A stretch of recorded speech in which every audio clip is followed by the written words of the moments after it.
break in the neutral conductor is the likely cause of the issue.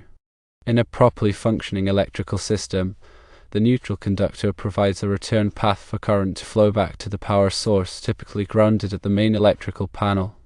If there is a break in the neutral conductor, this return path is interrupted, meaning current cannot flow through the load and appliances will not operate. Even with a break in the neutral conductor, voltage may still be read between the hot leg and the equipment ground. The electrical system is still energized, and the hot leg provides a partial path for current to flow back to the power source through the equipment grounding conductors. Momentarily flashing the twisted neutral loads to equipment ground provides a temporary return path for the current, which is why the appliances worked in that instance. When the neutral is connected to the loads without flashing and the appliances still do not work, this confirms a permanent break in the neutral conductor somewhere along the line. To resolve the issue, the break in the neutral conductor needs to be located and repaired or replaced. This may involve taking out the underground UF cable or checking for any loose connections in the electrical panel or junction boxes. Once the neutral conductor is restored, the electrical system should function properly again. Let's delve deeper into the reasons why this happens and how to effectively troubleshoot it.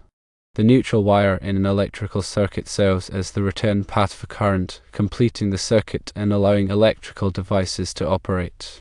It's typically grounded at the service entrance, meaning it's connected to the earth, providing a low resistance path for fault currents. This grounding is crucial for safety, as it helps to prevent electrical shock. When the neutral wire is intact and properly connected, it maintains a voltage potential close to 0 volts relative to ground. This is because it's designed to carry the unbalanced current in a three-phase system or the return current in a single-phase system. However, when there's a break or discontinuity in the neutral wire, the return path for current is disrupted. This interruption can lead to several problems. Firstly, devices connected to the circuit may not operate correctly or at all, as they are unable to complete the electrical circuit. Secondly, voltage imbalances can occur, where the voltage on different parts of the circuit varies significantly. This can damage sensitive electronic equipment. Thirdly, and most dangerously, the equipment grounding conductors, which are meant to provide a safe path for fault currents, can become energized.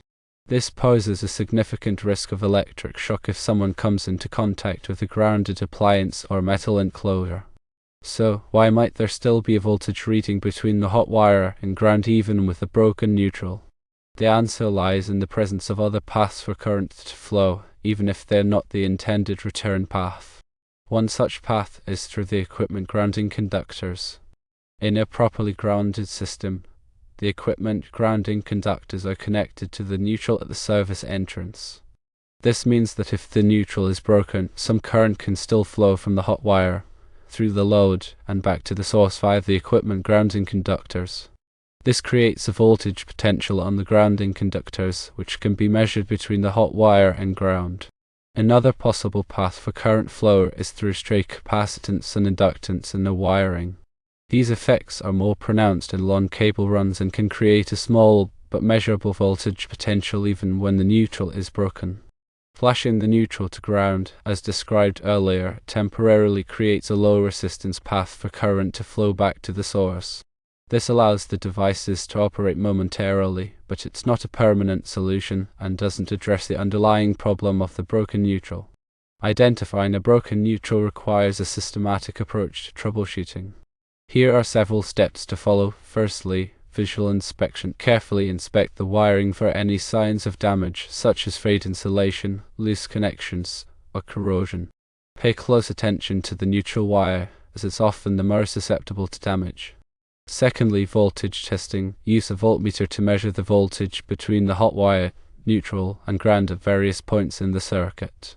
A broken neutral will typically result in fluctuating or erratic voltage readings. Thirdly, continuity testing. Use a multimeter in continuity mode to check the continuity of the neutral wire. Disconnect the power before performing this test. A broken neutral will show an open circuit or very high resistance. Fourthly, load testing. Connect a known load, such as a light bulb or appliance, to the circuit and observe its behavior. A broken neutral will often cause the load to operate dimly or not at all. Locating the exact point of the break in the neutral wire can be challenging, especially in underground or concealed wiring. Here are some techniques that can be helpful. Firstly, time domain reflectometry or TDR. This is a specialized instrument that sends a pulse down the wire and measures the reflections. By analyzing the reflections, it can pinpoint the location of the break. Secondly, cable tracing. This involves using a signal generator to inject a signal into the wire and then using a receiver to trace the signal along the wire. The signal will typically stop at the point of the break. Thirdly, sectionalizing. This involves dividing the circuit into sections and testing each section individually until the break is isolated. Once the break has been located, it needs to be repaired or replaced. If the break is in a section of cable, it's usually best to replace the entire section. If the break is at a connection point, ensure that the connection is clean, tight, and properly insulated. In underground wiring, it's crucial to use waterproof connectors and bury the cable at the appropriate depth to prevent future damage.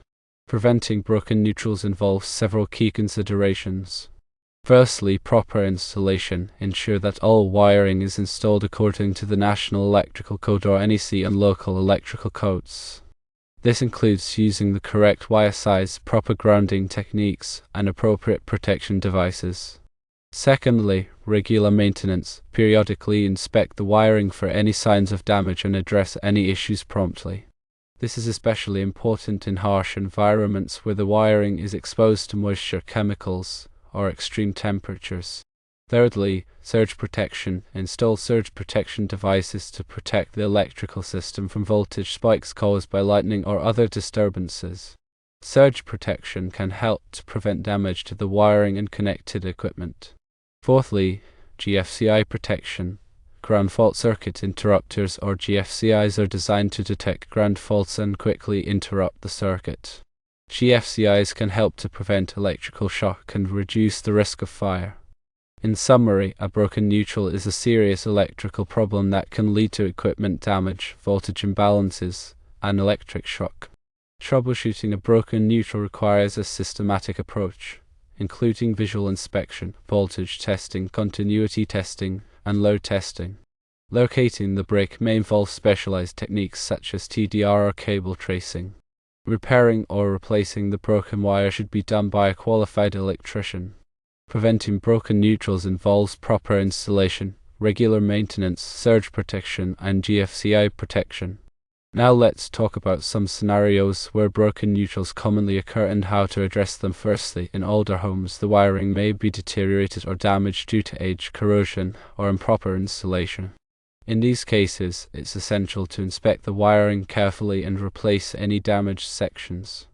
It may also be necessary to upgrade the entire electrical system to meet current safety standards.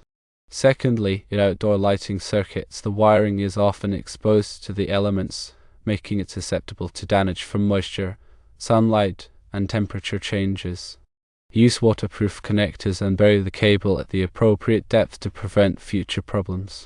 Thirdly, in appliance circuits, the neutral wire can become loose or disconnected due to vibration or wear and tear. Regularly inspect the connections and tighten any loose screws. Fourthly, in multi-wire branch circuits, a broken neutral can cause severe voltage imbalances and damage to connected equipment.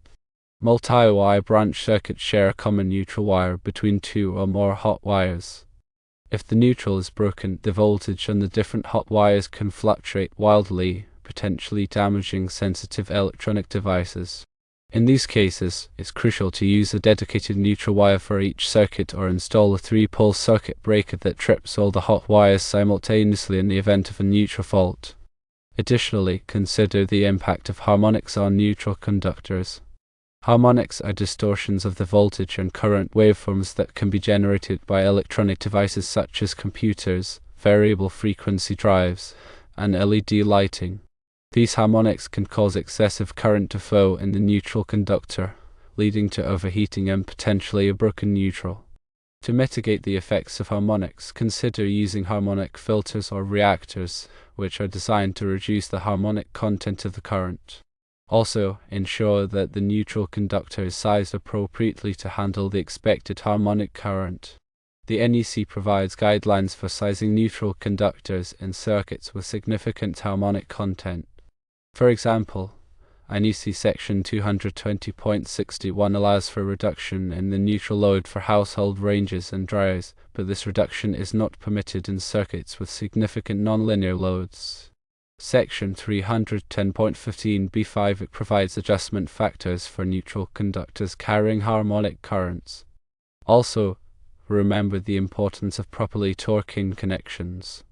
Loose connections are a common cause of broken neutrals as they create resistance that can lead to overheating and corrosion. Use a torque wrench to tighten all connections to the manufacturer's specifications.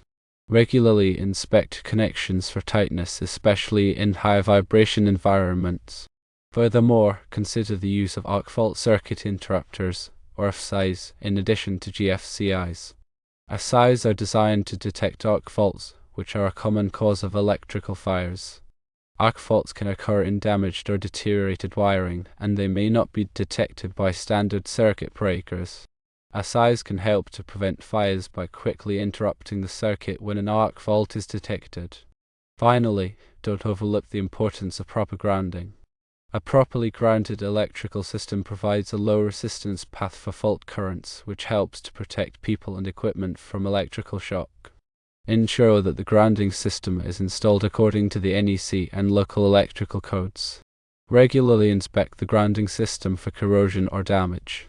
In conclusion, dealing with the broken neutral requires a thorough understanding of electrical principles, careful troubleshooting, and adherence to safety standards.